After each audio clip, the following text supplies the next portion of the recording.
Imagine walking into your own office for an important meeting, only to end up on a bench like some criminal while a smug manager plays the hero of the day. The crowd's watching, cameras are rolling, and someone's already spinning a wild story about you being a mastermind. And this is just your regular workday. But trust me, the real twist is yet to come.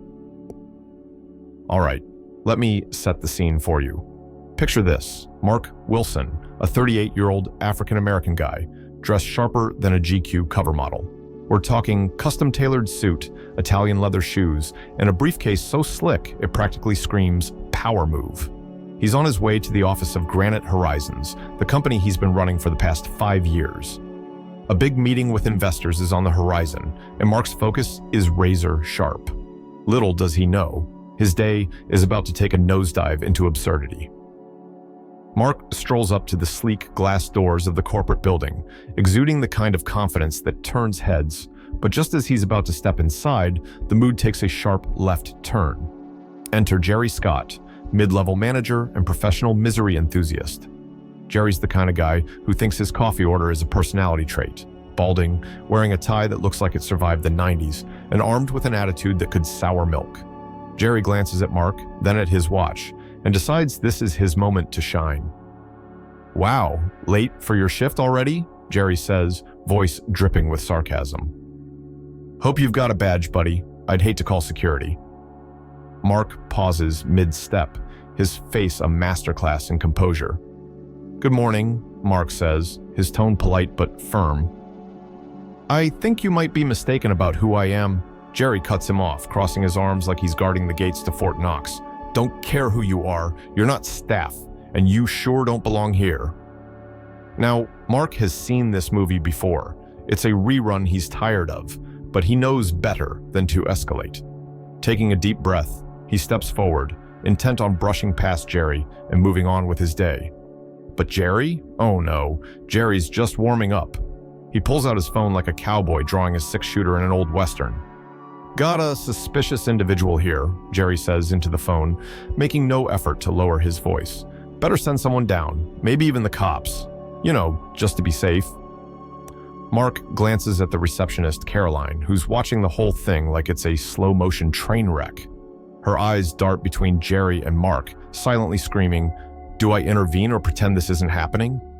Spoiler, she chooses the latter, her face a cocktail of fear and apathy.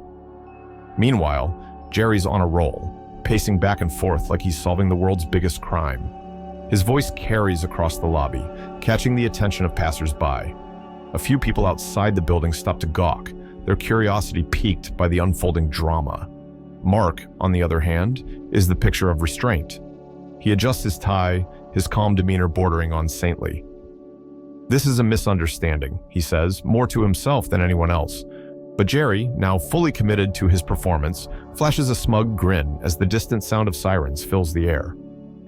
"Now, we're getting somewhere," Jerry mutters, clearly basking in his self-proclaimed heroics.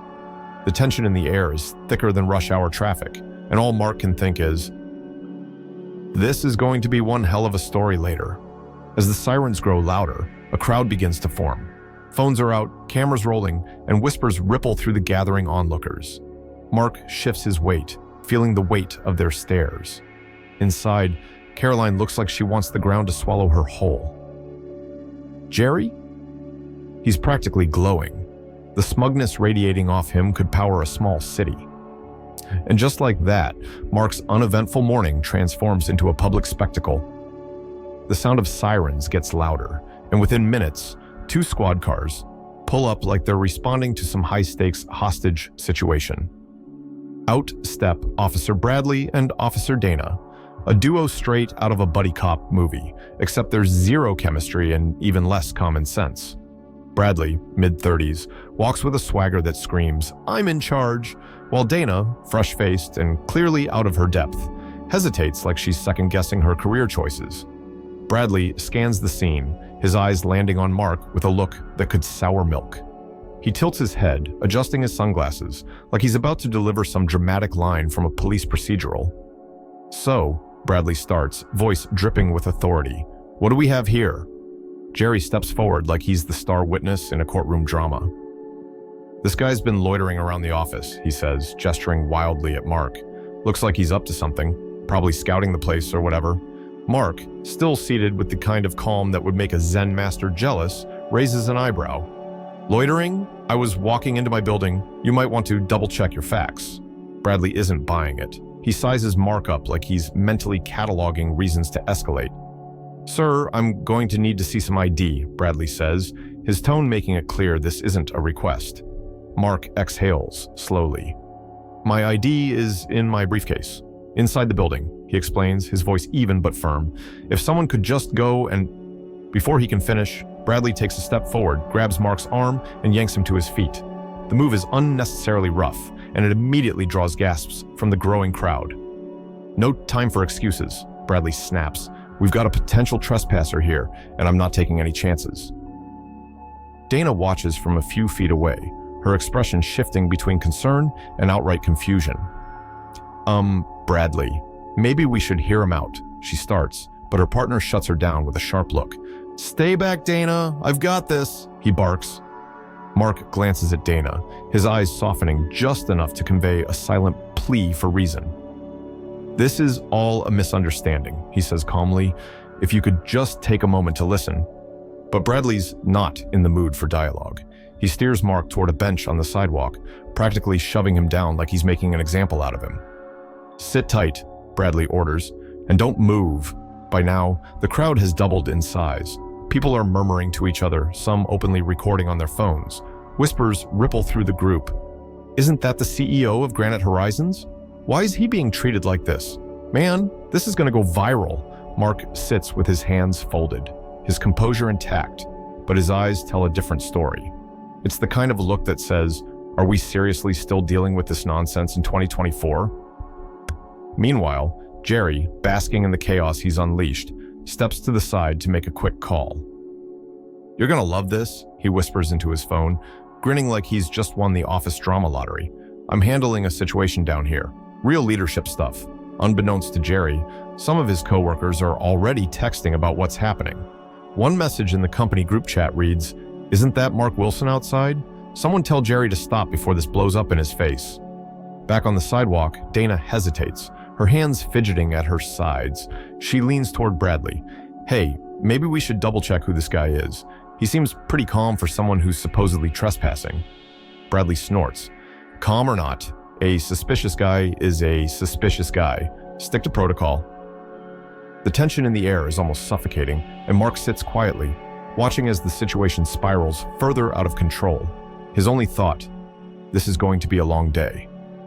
The crowd is buzzing now, a mix of murmurs, raised eyebrows, and camera phones flashing like it's the red carpet premiere of Biggest Mistake Ever. Mark sits on the bench, composed as ever, while the officers finish going through his documents. Officer Dana looks increasingly uncomfortable, glancing between Mark and her partner Bradley, who still wears the smug expression of someone who thinks they've nailed the big fish.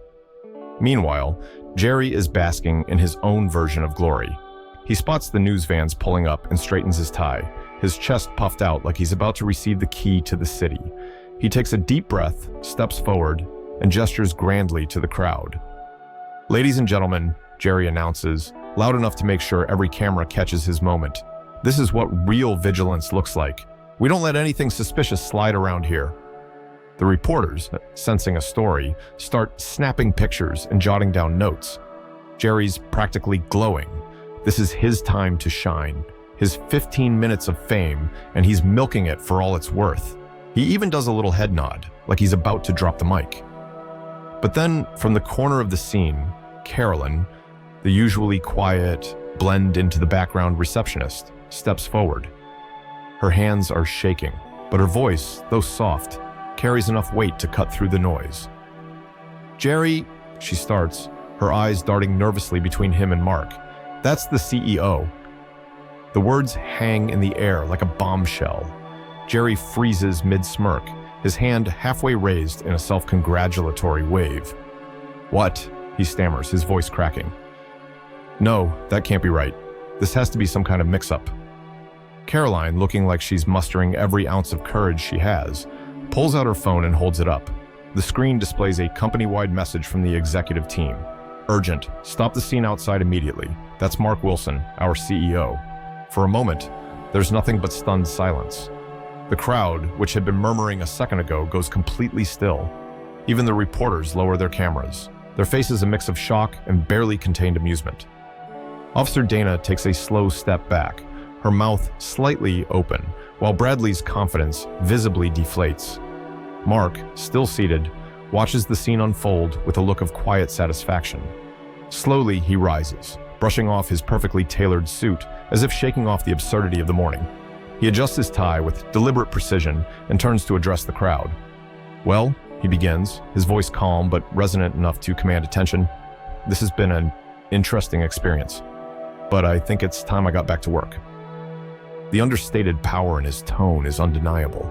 It's not loud or aggressive. It doesn't need to be. It's the kind of quiet authority that speaks volumes. Mark's gaze shifts to Jerry, whose face is now a shade somewhere between pale and tomato red. Mark offers Jerry a measured look, one eyebrow slightly raised, as if silently asking, "What's your next move, hero?" Bradley, realizing the gravity of his mistake, takes a step forward. Sir, we deeply apologize for the misunderstanding," he stammers, his earlier bravado completely gone. Dana nods vigorously, her face a mix of regret and relief that the situation didn't spiral further. Mark doesn't bother responding to them. He simply turns on his heel, giving Jerry one last glance, a mix of disappointment and something dangerously close to amusement, before walking toward the building. Behind him, the scene dissolves into chaos. Reporters scramble to piece together what just happened. The crowd starts whispering furiously, and Jerry stands frozen, his carefully curated image of a hero shattered. Caroline quietly retreats, clearly relieved to have done her part. As Mark disappears into the lobby, the doors closing behind him, one thought seems to hang in the air. Actions have consequences, and some lessons are learned the hard way. How would you have handled a situation like this? What are your thoughts on Mark's calm approach? Share your comments below. Have you or someone you know ever faced anything similar? Don't forget to like this post if it resonated with you, and let's keep this important conversation going. This story was created with a purpose: to shed light on real-world issues and encourage change. Together, we can make the world a better and fairer place for everyone. Your voice matters. Let's stand for understanding, equality, and progress.